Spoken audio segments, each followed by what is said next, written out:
ఈరోజు సిరిసిల్ల జిల్లాలోని సర్పంచులను అదేవిధంగా రాష్ట్రంలోని సర్పంచులను మా రాష్ట్ర అధ్యక్షులు ఎలాంటి పిలుపునివ్వకుండా కానీ అసెంబ్లీ ముట్టడిస్తున్న అనుమానంతో వివేకజామునే అరాచకంగా సర్పంచులను అరెస్ట్ చేయడం జరిగింది. అసలు బిల్లుల గురించి మేమేం ప్రకటన చేయలేదు.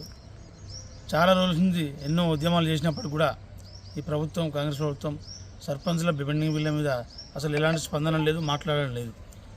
గతంలో ప్రభుత్వం రాకముందు కాంగ్రెస్ ప్రభుత్వం ముఖ్యమంత్రి రేవంత్ రెడ్డి గారు అదేవిధంగా మంత్రి సీతక్క కపట ప్రేమ చూపెట్టి మేము ప్రభుత్వం రాగానే సర్పంచుల పెండింగ్ బిల్లు ఇస్తానని చెప్పి వారిపై పనిచేయించుకొని ఓట్లు వేసుకొని గెలిచిన కాంగ్రెస్ ప్రభుత్వం కనీసం ఇంత ఇబ్బంది జరుగుతున్నా ఎంతోమంది సర్పంచులు ఆత్మహత్య చేసుకున్నా కనీసం మీరు స్పందించడం లేదు.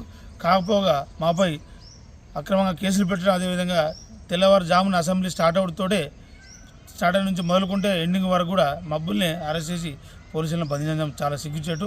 ఇప్పటికైనా ముఖ్యమంత్రి రేవంత్ రెడ్డి గారికి అదేవిధంగా మంత్రి సీతక్క గారికి ఈ కాంగ్రెస్ ప్రభుత్వం హెచ్చరిస్తూ ఉన్నాం. రాబోయే రోజుల్లో చాలా ఉద్యమాలు చేపడతాం. మేము త్వరలో పెండింగ్ బిల్లులు మాకు చెల్లించకుంటే ఎలక్షన్లకు ఎట్లా వెళ్తారో మేము చూస్తాం.